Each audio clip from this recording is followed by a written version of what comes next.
Hey, hi guys, this is Vishal. We are starting audit और पहला lecture है आज. दिस इज सारा lecture will be coming as 1.0 and not 1.0 but 1.1 and 1.2. It won't be like lecture 1. It will be lecture 1.1 then lecture 1.2, क्योंकि हर दिन का lecture दो part में डिवाइडेड होता है, ब्रेक के before and break after the break. So this is lecture 1.1. Okay, so it's just that we are giving an intro to audit and whatsoever we studied in intermediate, उसका सिर्फ एक basic version. So let's start. So why do we audit our financial statement? Why is the necessity to do so? Normal सा example है यार, share holders पैसा डाल देते हैं किसी भी कंपनी में, लेकिन वो कंपनी जो फिनेंशियल स्टेटमेंट बना रही है कि अच्छा इतना प्रॉफिट हुआ है, तो हम as a shareholder I can not rely on their financial statement, क्योंकि मैनेजमेंट बोल सकता है कि भाई हमने 1 लाख का सेल्स किया है, हो सकता है वो 2 लाख का सेल किया हो, करेक्ट, बट वो दिखा रहा है कि नहीं 1 ही लाख का सेल हुआ है तो वो डिविडेंड नहीं देगा. या फिर ये भी हो सकता है कि 2 लाख का सेल हुआ है, वो 1 ही लाख दिखा रहा है, दैट मीन्स वो टैक्स कम देना चाहता है एंड ऑल दो शिट. तो उसको चेक करने के लिए कि yes whether the financial statement is actually reliable और not, we need an auditor. So we audit the financial statement. या and that too who is an auditor, who will audit the financial statement? He can not be a shareholder of that company. अगर shareholder है उस company का और वही अगर audit कर रहा है तो कोई हालत में वो उसका ओपिनियन बायस्ड ही होगा. अगर हम शेयर होल्डर हैं of Adani limited and then I am going to audit that, तो कोई भी गलती हम रिपोर्ट ही नहीं करेंगे. अगर रिपोर्ट कर देंगे तो मेरा कंपनी बंद हो जाएगा, तो सारा पैसा ही ख़त्म हो जाएगा. So I won't do that. अगर that auditor can not be the employ of that company itself. Management बोलेगा ये भाई क्या मतलब तुम्हारा ही कंपनी है, तुम्हारी सैलरी बंद कर देंगे, so you will not report anything, तो वो ऑडिटर नहीं हो सकता है. तो auditor should be independent. Therefore we need an independent auditor to audit the financial statement. ठीक है भाई, कर लिया appoint auditor, but how do you audit a financial statement? How do you check a financial statement? Check करना है, finance check करना मतलब भाई एग्जांपल लेते हैं कि जैसे कि एग्ज़ाम का पेपर है, तो स्टूडेंट एग्ज़ाम का पेपर लिखा एंड जब तब वो जाके वो पेपर चेक होता है, तो वो चेक कैसे होता है? एग्जामिनर उसको चेक कैसे करता है? एग्जामिनर के पास एक मार्क्स ये होता है, क्या उसको कहते हैं, मार्किंग पैटर्न होता है कि हाँ भाई अगर इस क्वेश्चन का आंसर ये है तो 1 मार्क्स, अगर ये क्वेश्चन में 4 पॉइंट आने वाला है उसमें सिर्फ 2 ही पॉइंट आया है तो सिर्फ इसको 0.5 मिलेगा. तो मार्किंग स्टेटमेंट, आपका आंसर शीट और मार्किंग स्टेटमेंट दोनों को देखा जाता है. मार्किंग स्टेटमेंट के हिसाब से देखा जाता है कि जो आपका आंसर शीट है क्या वो सही है या गलत है. मार्कशीट में मार्किंग स्टेटमेंट में लिखा है कि आपको यहाँ पे लिखना था सेक्शन 93 और आपने आंसर शीट में लिखा है सेक्शन 93, तो मार्किंग स्टेटमेंट बोलता है कि करेक्ट, तो आप करेक्ट हो जाओ. अगर आप सेक्शन 93 का 95 लिख दोगे तो वो गलत होगा, करेक्ट. तो ऐसे ही हम लोग कुछ फिनेंशियल स्टेटमेंट को भी चेक करते हैं, बहुत ईजी है. फिनेंशियल स्टेटमेंट आंसर शीट की तरह है. तो मार्किंग स्टेटमेंट क्या है? मार्किंग पैटर्न कहाँ मिलता है? मार्किंग पैटर्न है आपका applicable FRF, AFRF. What is AFRF? Applicable FRF. Applicable FRF आपको आईसीआई देता है कि भाई शेड्यूल 3 के हिसाब से जो जो चीज़ आना चाहिए बैलेंस शीट में, P&L में, नोट्स टू अकाउंट में, वो आया है कि नहीं. और अकाउंटिंग स्टैंडर्ड जो है इंड एएस है या फिर एएस के हिसाब से जैसे वैल्यूज आना चाहिए, क्या वही वैल्यू तुम्हारा फाइनेंशियल स्टेटमेंट में है कि नहीं. अगर एज पर शेड्यूल 3 और एज पर इंड एएस अगर आपका फाइनेंशियल स्टेटमेंट बना हुआ है, डेट मीन्स आपका फाइनेंशियल स्टेटमेंट सही है. मार्किंग स्टेटमेंट के हिसाब से आपका आंसर शीट तो सही है, तो ओके. लेकिन अगर मार्किंग स्टेटमेंट जैसे कि इंडेक्स में बोला है कि पीपी को वैल्यू करना है आपको cost plus direct purchase and all those things पे, लेकिन तुम क्या किया, तुम जो इधर उधर का भी एक्सपेंस था उसको भी तुम कैपिटलाइज कर दिया, तो वो गलत है. Correct, correct. How do we check the financial statement? We will just compare the applicable FRF with the financial statement. Financial statement में क्या कहता है? Balance sheet, profit and loss, cash flow statement, notes to account, है lot of things. तो सिर्फ इसको देखना है कि क्या एज पर एप्लीकेबल एफआरएफ बनाया गया है कि नहीं, ईजी. लेकिन अगर एज पर एप्लीकेबल एफआरएफ तुम फाइनेंशियल स्टेटमेंट नहीं बनाए, एफआरएफ में कुछ और बोल रहा है और तुम फाइनेंशियल स्टेटमेंट कुछ और तरीके से बना दिए हो, तो जब डिफरेंस होता है उसको कहते हैं हम लोग मिस स्टेटमेंट. क्या कहते हैं उसको? Miss statement. हम लोग मिस्टेक नहीं कहते हैं, अरे मिस्टेक कर दिया आंसर शीट में, चलो मार्क्स कट गया, नहीं, ये मिस स्टेटमेंट है। You have done a miss statement in the mark sheet, in the financial statement, okay, या not in mark sheet but answer sheet. तो जो मिस स्टेटमेंट होता है वो क्या है? It is a difference actual में। जो एप्लीकेबल एफआरए बोल रहा है उसके उसके डिफरेंस, उसके कंपैरिजन में डिफरेंट चीज़ तुम डाल दी हो अपना फाइनेंशियल स्टेटमेंट में, तो जो डिफरेंट चीज़ है वही तुम्हारा मिस स्टेटमेंट है। तो डिफरेंस किस किस चीज़ में आ सकता है?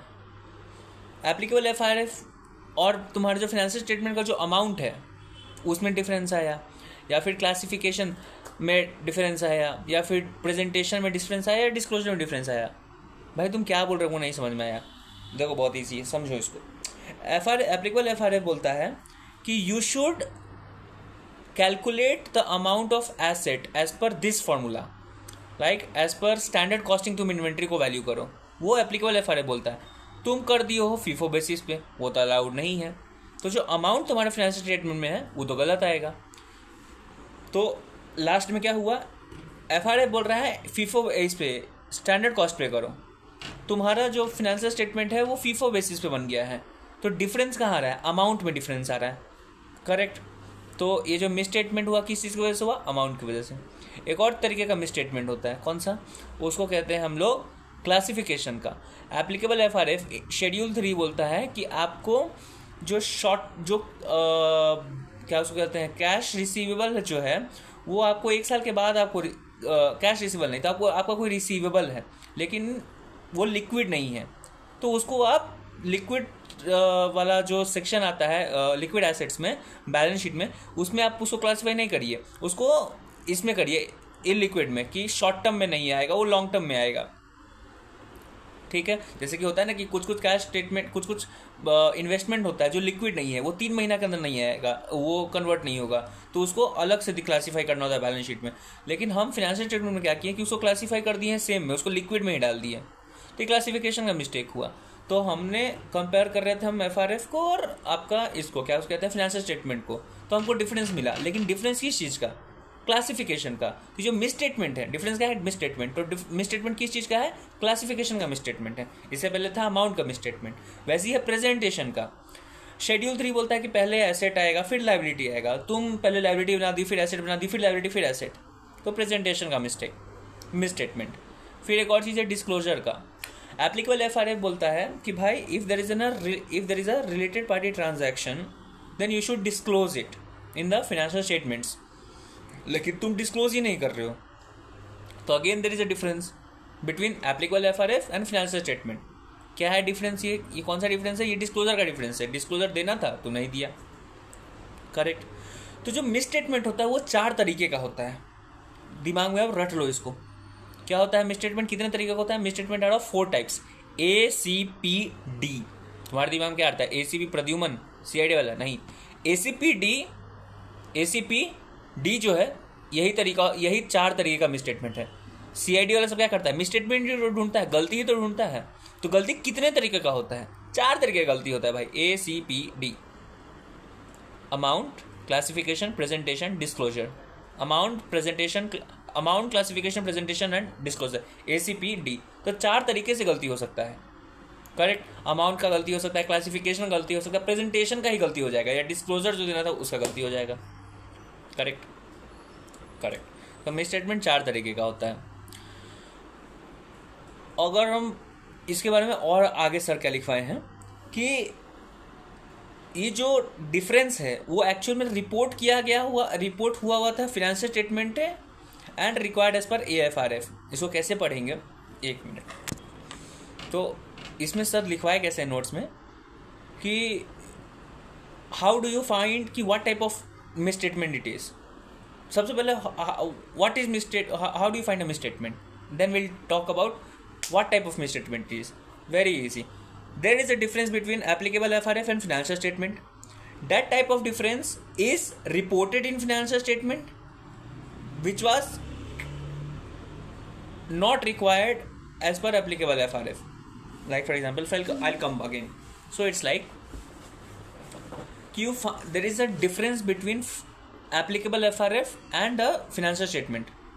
That difference is because something was reported in the financial statement which is not required as per a applicable FRF. Like for example, I reported an inventory at rupees 10,000 using FIFO valuation, but it was not required as per AFRF. वही चीज़ लिखा हुआ है इसमें. Okay, तो यही चीज़ है, आप बस सिर्फ बताने के लिए बोल दिए, सो इट डजंट मैटर. आगे अब क्वेश्चन आता है कि bro okay, you'll find hell lot of misstatements. Actually, you'll find hell lot of misstatements. But do you report every misstatement? No. You'll only report misstatements which are material in nature. How do you know whether a misstatement is actually material or not material?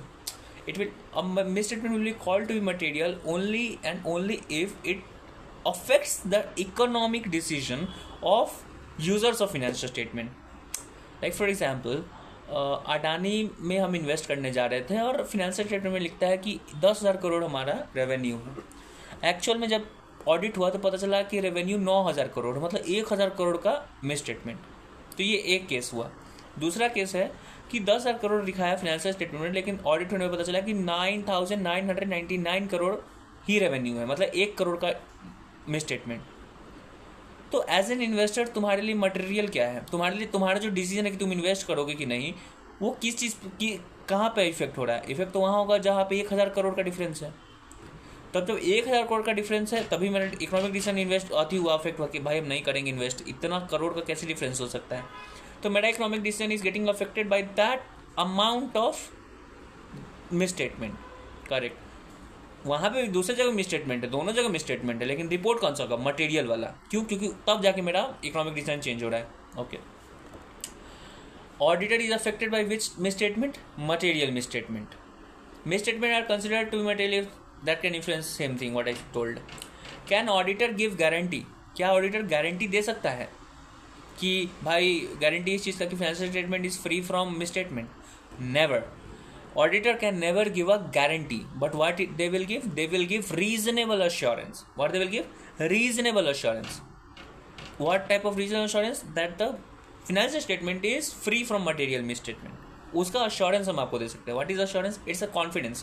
Auditor is just giving a confidence to the investor कि sir, financial statement is free from material misstatement. कोई issue नहीं है. What is reasonable assurance? Reasonable assurance means high assurance but not absolute assurance. दिमाग में सब जो word है, high assurance but not absolute assurance, guarantee not assurance itself. तो ये सारा बात वर्ड तो याद होना चाहिए. Okay. How to get a reasonable assurance? Okay bro, I understood कि as an auditor you have to give reasonable assurance. How do you give a reasonable assurance? तुम कैसे बोलोगे कि ठीक है भाई, I am giving an assurance that this financial statement is okay. How will I tell that? To tell this कि whether a financial statement is okay or not, I have to check the items. I have to check the details given in financial statement. How will I check the details? I will audit the details of the financial statement and I will collect the audit evidence. What I'll do? I'll collect the audit evidence. हम audit evidence collect करेंगे. अगर audit evidence collect होने पे audit किए और audit करने के बाद ऑडिट एविडेंस कलेक्ट किए और ऑडिट एविडेंस के बेसिस पे हम बताएंगे कि हाँ रीजनेबल एश्योरेंस है या नहीं है. ईजी. तो how to give reasonable assurance? Do audit and collect audit evidence. ठीक है, गॉट इट. ऑडिट एविडेंस कितने तरीके का होता है कि आपको आपको कौन कौन से ऑडिट एविडेंस चाहिए होंगे कि आप अपना रीजनेबल एश्योरेंस दे सकते हैं कि हाँ भाई हम रीजनेबली एश्योर कर रहे हैं कि दिस एफएस इज करेक्ट. तो उसके लिए कितने तरीके का ऑडिट एविडेंस चाहिए? भाई तुम तो अभी बोला कि ऑडिट एविडेंस चाहिए, कुछ भी ले आओ. कुछ भी से तुम रीजनेबल एश्योरेंस तो नहीं दे सकते. तुम गया, तुम चेक करने कि अच्छा देखते वेंडर मास्टर इज ट्रू और not. Okay, leave vendor master. Okay, will talk about vendor master.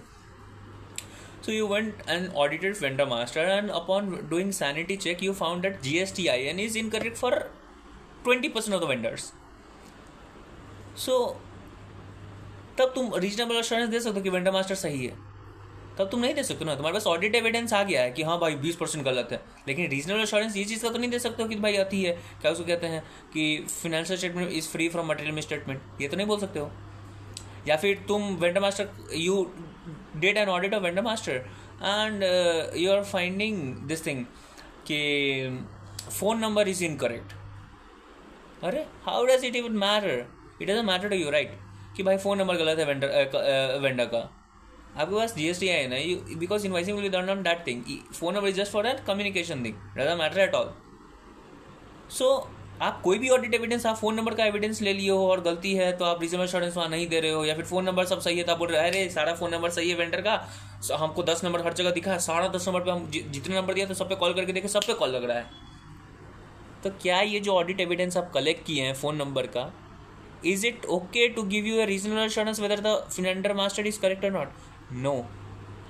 The audit evidence should be sufficient and appropriate enough to give reasonable assurance.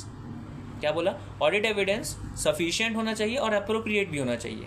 Sufficient मतलब कि हाँ भाई तुम्हारे पास 100 वेंडर था, उसमें से तुम 40 वेंडर को चेक किया और उसमें से 38 वेंडर सही था, तो क्वांटिटी ऑफ ऑडिट एविडेंस सही होने का 38 है. तो क्वांटिटी है, quantity of evidence you have. But जो 38 वेंडर है उसका जो 38 GSTN जो तुम कलेक्ट किए हो आउट ऑफ 40 जो सही निकला तुम्हारा, वो क्वालिटी वाला है कि नहीं. Like for example, instead of taking GSTIN, okay, let's take an example of phone number itself. What we did, we took 40 audit evidence. We took 40 audit evidence of phone number, and then we checked whether all the phone numbers are correct or not. Quality भी हो गया, सारा पूरा phone सही है, phone number भी सही है, और आपका क्या कहते हैं 40 फ़ोन नंबर भी हम चेक किए हैं, क्वांटिटी भी चेक किया और उसका क्वालिटी भी चेक किए. लेकिन क्या ये क्वालिटी लॉजिकल है? Not logical. आपको GSTIN लेना था. तो जो the audit evidence should have quality. तो GSTIN should have the quality, GSTIN should be there. अगर अच्छा ठीक है, तुम क्या किया, GSTIN 2 उठाया and you found that GSTIN is correct. But does that mean that audit evidence is okay for you? No, bro. It is only 2 GSTIN. You have to check the quantity also. The quality is there, but the audit evidence is not sufficient enough to back that yes, vendor master is correct. To back your reasonable assurance, to back that yes, if I am reasonably assuring you, there is a base of it. तो base कौन सा होना चाहिए? Base होना चाहिए, quantity होना चाहिए base का, और क्वालिटी होना चाहिए बेस का. ओके. जो क्वांटिटी होता है, हाउ इज इट अफेक्टेड?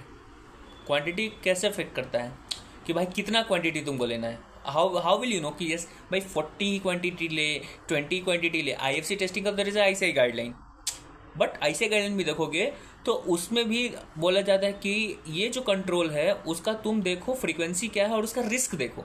अगर फ्रीक्वेंसी उसका है एज एंड व्हेन, तो तुम 25 भी ले सकते हो और 40 भी ले सकते हो सैंपल. लेकिन 25 सैंपल लेना या 40 सैंपल लेना, that will B depend upon what? That will depend upon the risk involve in it. अगर हाई रिस्क है तो 40 सैंपल ले लो, लो रिस्क है तो 25 सैंपल ले लो.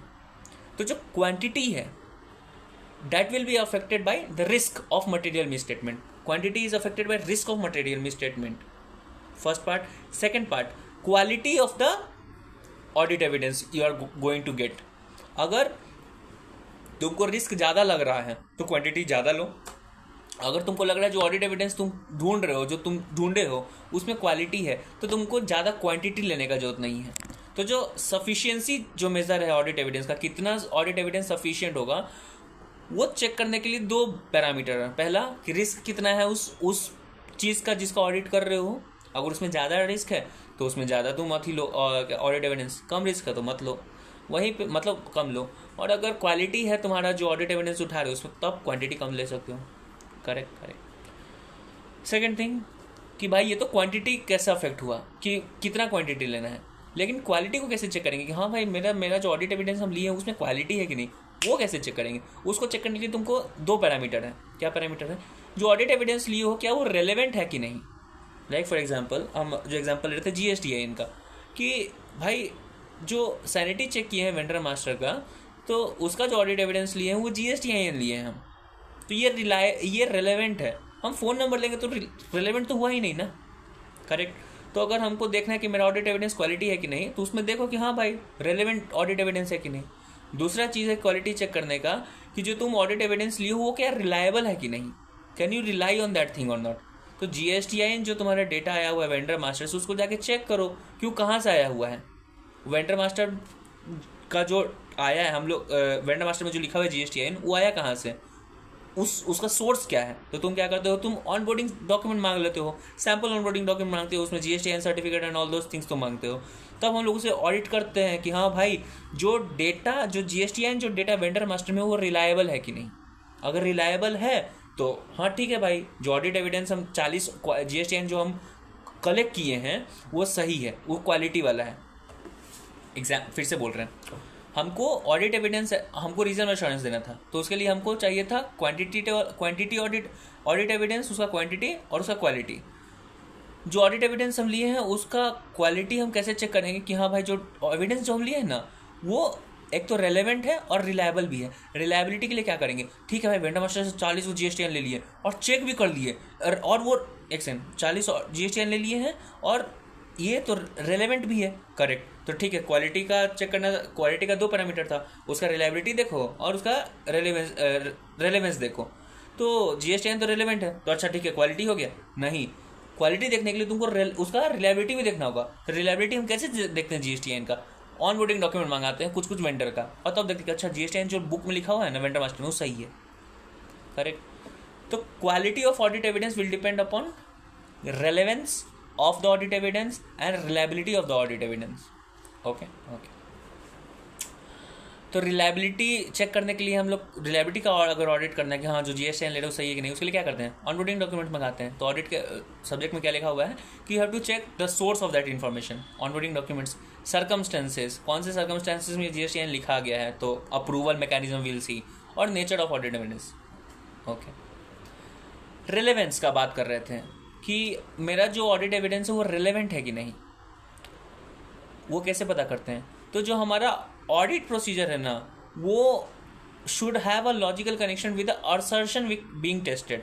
लाइक फॉर एग्जांपल, अगर हम वेंडर मास्टर को ऑडिट कर रहे हैं तो हम कैसे चेक करेंगे कि मेरा जो ऑडिट एविडेंस है वो रेलेवेंट है कि नहीं। अरे भाई तुम ऑडिट प्रोसीजर उठाओ, तुम वही ऑडिट प्रोसीजर उठाओ जिससे तुम चेक कर सकते हो उसका रेलेवेंस। जो चीज़ तुम चेक करने जा रहे हो उसका जो चीज़, जैसे कि तुम GSTIN चेक करने जा रहे हो, तो GSTIN चेक करने, तुम वेंडर मास्टर चेक करना है तो GSTIN चेक करोगे ना भाई, पैन नंबर उसका चेक करोगे, वेंडर सीक्वेंस कोड चेक करोगे। ये नहीं ना कि तुम फ़ोन नंबर उसका चेक कर रहे हो या फिर उसका एड्रेस चेक कर रहे हो। ऑडिट प्रोसीजर तुम किए, लेकिन ऑडिट प्रोसीजर रेलेवेंट होना चाहिए so that you get a relevant audit evidence. Okay, audit procedure relevant to get a relevant audit evidence, audit procedure relevant to get relevant audit evidence, relevant audit evidence plus reliable audit evidence, quality of the audit evidence, quality of audit evidence plus quantity of the audit evidence, reasonable assurance. Okay, yeah, so let's read some notes. सर ने 3 note दिए हैं। पहला note is on relevance, other note is on assertion, अब and तीसरा पहला note is on relevance, दूसरा note is on reliability, and तीसरा note is on note 2 is on assertion and note 3 is on reliability. ठीक है, अभी जो हम बोल रहे थे रेलेवेंस के लिए, तो हम क्या बोले कि ऑडिट जो रेलेवेंट ऑडिट प्रोसीजर करो तुम, लेकिन रेलेवेंट जो ऑडिट प्रोसीजर तुम किस पे करोगे, कौन सी चीज़ पे करना है। जो ऑडिट प्रोसीजर हम लोग करेंगे असर्शन पे। हम लोग vendor master is actually is not an assertion. If we are talking about from stat audit point of view, inventory ₹10,000 is assertion. तो हम लोग जो ऑडिट प्रोसीजर इन्वेंट्री पे करेंगे वो रेलेवेंट होना चाहिए टू चेक द इन्वेंट्री का वैल्यू। 10,000 रुपये अगर इन्वेंट्री का लिखा हुआ है तो ऐसा ऑडिट प्रोसीजर करो कि तुम चेक कर पाओ कि जो इन्वेंट्री 10,000 लिखा हुआ है ना वो सही है। ओके, तो रेलेवेंस कैसे चेक करेंगे। Relevance of audit evidence will be checked by performing relevant audit procedure on assertion. Okay. So पहला नोट पढ़ रहे हम लोग रेलेवेंस के बारे में। What is relevance. In balance sheet अगर तुम देख रहे हो कि 31 मार्च 2025 को डेटर 1 लाख रुपये का दिख रहा है और 10 कस्टमर है डेटर में, तुम्हारे पास डेटर का डेटा है और बैलेंस शीट में लिख रहा है कि डेटर इज इक्वल टू ₹10,000। अब how will you audit this assertion? Debtor 10,000 is an assertion. How will you audit that? Why you have to audit that? To find reasonable assurance. How do you get a reasonable assurance? You collect audit evidence. What type of audit evidence? Quantity and quality. How do you get quality? Relevant audit and relevant audit evidence and reliable audit evidence. How do you get relevant audit evidence? By performing relevant audit procedure on assertions. तो हमको क्या करना है, अभी हमको check करना है ये असर्शन सही है कि नहीं, और ये असर्शन चेक करने के लिए हम लोग क्या कर रहे हैं, हम लोग उसका पहले ऑडिट एविडेंस कलेक्ट कर रहे हैं, और ऑडिट एविडेंस क्वालिटी के लिए चेक करेंगे. क्वालिटी कैसे चेक करना है वो दिखाते हैं. तो अगर कोई भी असर्शन दिया हुआ है, आगे हम लोग पढ़ेंगे, अगर कोई भी बैलेंस शीट का आइटम है, अगर कोई भी बैलेंस शीट का आइटम है और उसका अगर ऑडिट करना है, तो बैलेंस शीट का आइटम ऑडिट करने के लिए आपको उसका 4 असर्शन का ऑडिट करना होगा. एक तो इन्वेंट्री 10,000 है, ये सिर्फ एक असर्शन नहीं है. बैलेंस शीट में अगर कोई आइटम होता है ना, उसका हर आइटम का एक 4 असर्शन दिया होता है, 4 असर्शन होता है. असर्शन तो तुमको पता है कि इट्स अ मैनेजमेंट का रिप्रेजेंटेशन. मैनेजमेंट लिख के दिया कि इन्वेंट्री 10,000 है, इसका मतलब ये नहीं कि सिर्फ मैनेजमेंट बोल रहा है कि इन्वेंट्री 10,000 का, नहीं.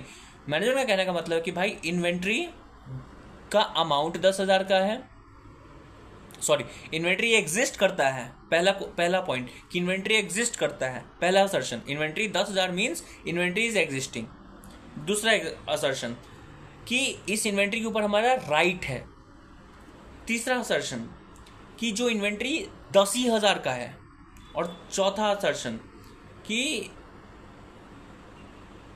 ये जो इन्वेंट्री में हम जो लिख रहे हैं कि 10 यूनिट का इन्वेंट्री है, 10 यूनिट इक्वल टू 10,000, वो 10 ही यूनिट है, वो है 8 यूनिट या 12 यूनिट नहीं है.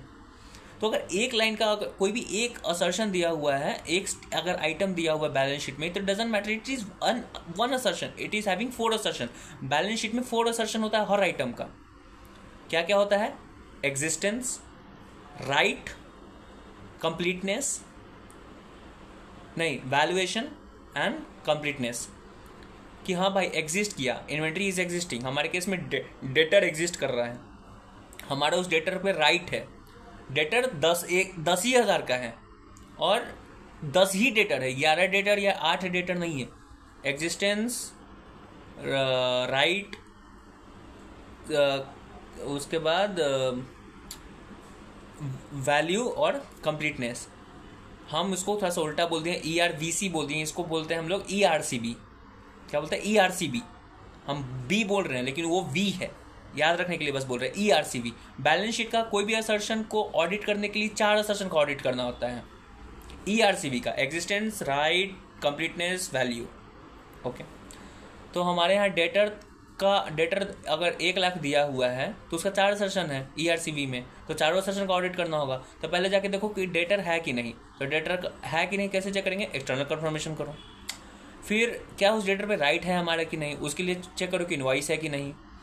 फिर जो डेटर है वो 10 ही डेटर है कि नहीं, उसके लिए कंप्लीटनेस का चेक करो. कैसे चेक करोगे कि भाई ये तो कन्फ्यूजन हो गया कि अरे भाई 10 ही डेटर, ये हम कैसे पता करें? उसके लिए तो इनवॉइस ही रेज नहीं हुआ होगा. अब जब इनवॉइस नहीं रेज हुआ होगा तो फिर पैसा नहीं आया होगा, इसलिए तो इंटरनल ऑडिट करना पड़ेगा. इंटरनल ऑडिट तो हम स्टैट ऑडिट सब करता नहीं है.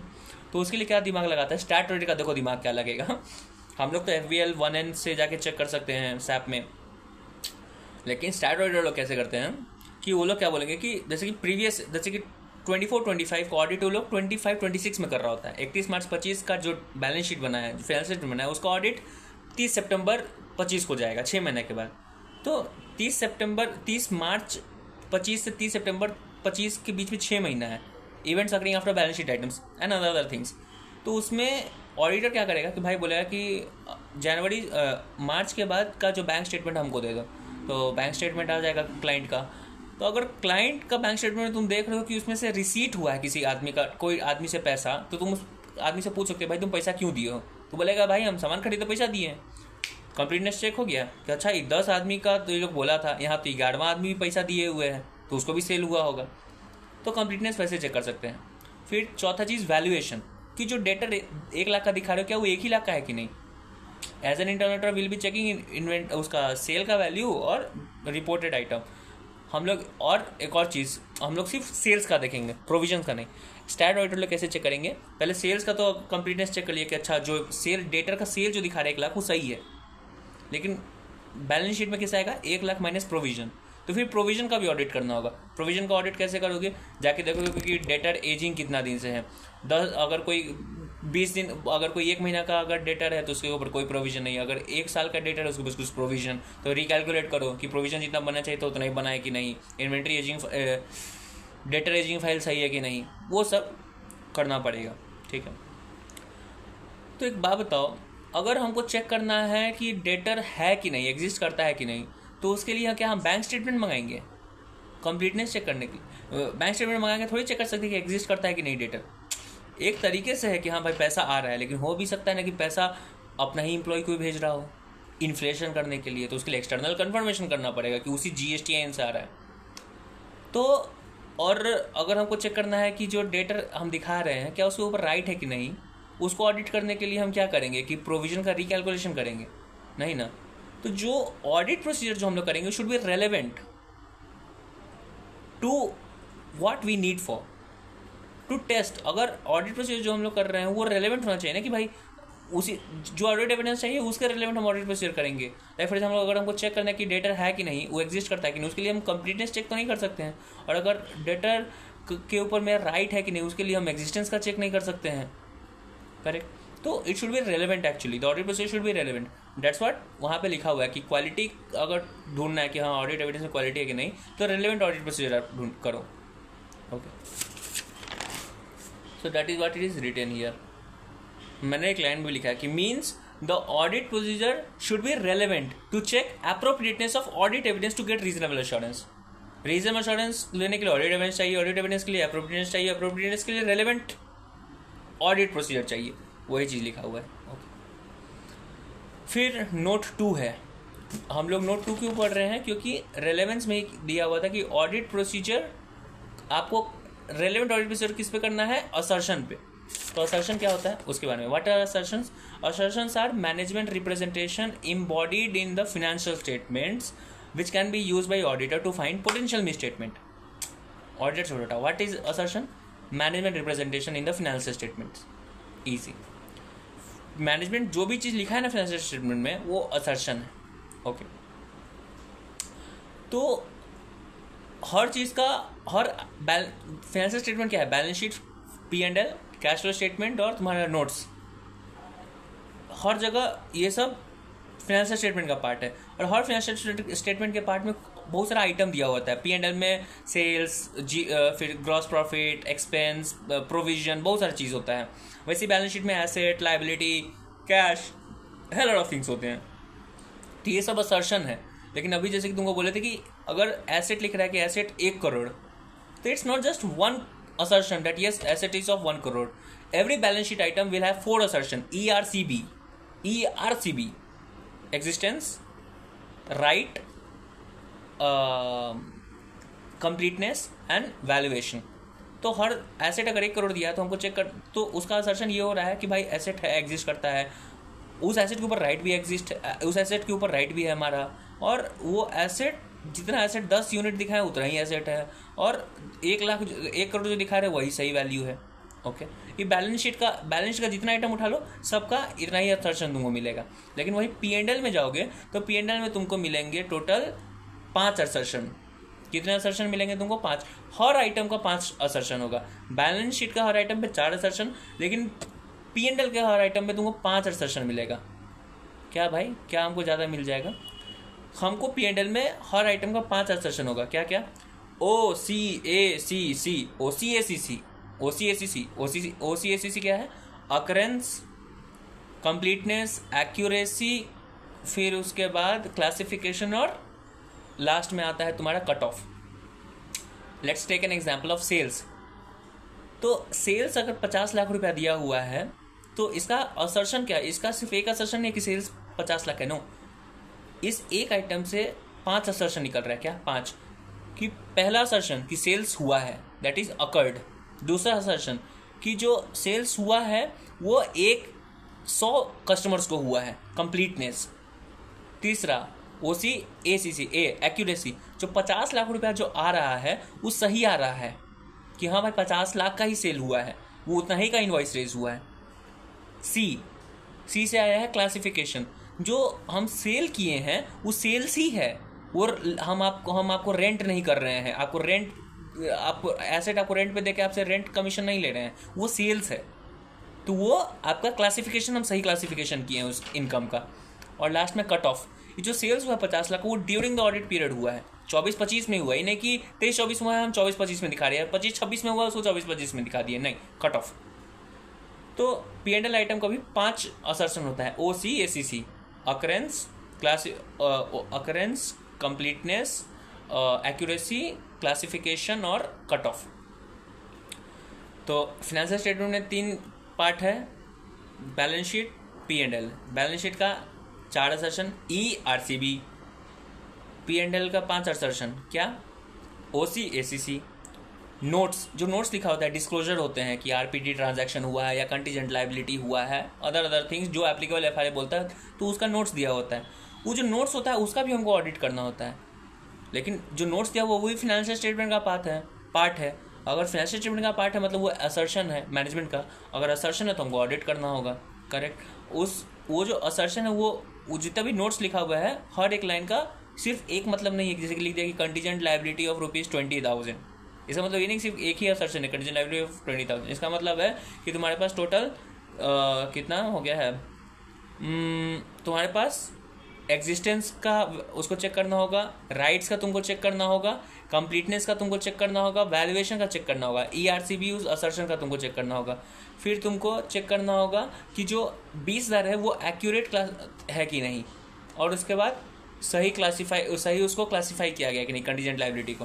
जैसे कि कोई लाइबिलिटी है वो हो सकता है वो लाइबिलिटी नहीं, वो प्रोविजन है, उसको कंटीजेंट लाइबिलिटी में क्यों दिखा रहे हो, तो गलत क्लासिफिकेशन मत करो उसका। तो ये सब असर्शन है उसका, ओके सब।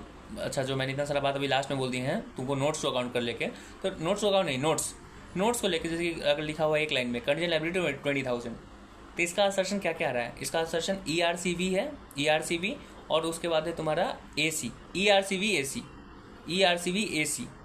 इसमें 2 चीज़ नहीं आता है, इसमें बैलेंस शीट आइटम और P&L आइटम का जितना असर्शन होता है दोनों को ऐड कर दो, लेकिन इसमें से 2 चीज़ हटा दो, क्या, अकरेंस और कट ऑफ हटा दोगे तो उतना असर्शन तुम्हारा नोट्स टू अकाउंट, नोट्स वाला असर्शन से आता है।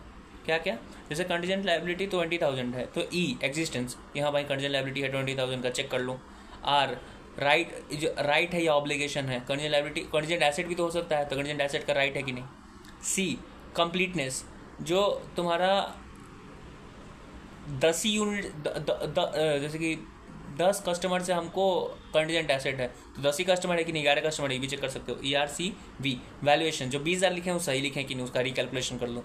फिर आ जाओ P&L आइटम पे, उसमें क्या था, OCACC, OC अकरेंस, तो अकरेंस हमको लेना नहीं है, कंटीजेंट लायबिलिटी अकर ही नहीं हुआ तो कहाँ से हम उसका वो असर्शन ही, वो तो असर्शन दे ही नहीं रहा है ना, वो जो लाइन लिखा है कंटीजेंट लायबिलिटी ऑफ 20,000 वो अकर ही नहीं हुआ है, तो अकरेंस का वो असर्शन है ही नहीं, खत्म। C completeness checked, A accuracy checked, accuracy हम देख सकते हैं वैल्यूएशन सही आ रहा है कि नहीं। फिर उसके बाद OCACC, A हो गया, C उसके बाद क्लासिफिकेशन, तो जो कंटीजेंट लायबिलिटी वो सही में कंटीजेंट लायबिलिटी है या नहीं, हो सकता है वो लायबिलिटी हो, वो प्रोविजन हो, कुछ भी हो सकता है, करेक्ट। तो OCACC, ERCB और उसके बाद तुम्हारा बाकी का 2 चीज़, except occurrence and cut off. Contingent liability का कट ऑफ नहीं बता सकते ना कि कौन से फाइनेंशियल ईयर में आएगा, हो सकता है वो अगला फाइनेंशियल ईयर में है, उसका कोई कट ऑफ नहीं है कि कौन से फाइनेंशियल ईयर में वो कंटीजेंट हो रहा है। ओके तुम्हारे दिमाग में बचपन से इंटरमीडिएट से दिमाग में कन्फ्यूजन था कि जो कंप्लीटनेस है असर्शन तुम्हारा P&L का आइटम का भी असर्शन है, कंप्लीटनेस बैलेंस शीट का भी है, तो दोनों का मतलब सेम है। हाँ भाई मतलब सेम है, कंप्लीटनेस मतलब कि 10 कस्टमर्स के बारे में वो चीज़ बोला हुआ है तो 10 ही कस्टमर का होना चाहिए, 11 कस्टमर का नहीं होना चाहिए। या 10 एसेट के बारे में, 10 जैसे कि 10 यूनिट ऑफ इन्वेंट्री के बारे में लिखा हुआ है तो 11 यूनिट ऑफ इन्वेंट्री नहीं होना चाहिए। वैल्यूएशन जो बैलेंस शीट का है, क्या वही बात एक्यूरेसी का कर रहे हैं हम लोग क्लास P&L में? हाँ भाई वैल्यूएशन भी वही कैलकुलेशन करना था कि वैल्यू सही है कि नहीं, यहाँ पे भी P&L में देखना है कि उसका वैल्यू सही है कि नहीं। इजी। एक और चीज़ है, जो असर्शन होता है ना, अगर बैलेंस शीट का असर्शन है तो उसको हम लोग कहते हैं अकाउंट बैलेंस असर्शन। अगर P&L का अगर असर्शन है तो उसको कहते हैं क्लास ऑफ ट्रांजैक्शन का असर्शन। लेकिन अगर वो नोट्स टू अकाउंट का अगर असर्शन है तो उसको कहते हैं हम लोग डिस्क्लोजर का असर्शन। ठीक है, सिर्फ नाम दिया हुआ है। बैलेंस शीट आइटम का अगर असर्शन है अकाउंट बैलेंस असर्शन, अगर तुम्हारा क्लास ऑफ P&L आइटम का असर्शन है तो क्लास ऑफ ट्रांजैक्शन का असर्शन हो गया, और अगर नोट्स टू अकाउंट का असर्शन है तो वो तुम्हारा डिस्क्लोजर का असर्शन। इजी। एक और बात लास्ट में सर बोले हैं, miss statement is always found in assertion. अगर हम बोल रहे हैं कि डेटर 1 लाख का है, असर्शन दिया हुआ है कि डेटर 1 लाख का दिया हुआ है, लेकिन हम ऑडिट किए और पता चला कि भाई डेटर सिर्फ 90,000 का है, तो वैल्यूएशन का जो असर्शन था ना वो गलत था। हम ये नहीं बोल सकते डेटर ही गलत है, नहीं, हमारा असर्शन गलत है। Okay, so it's done for the day. Lecture 1.1 complete here. Bye.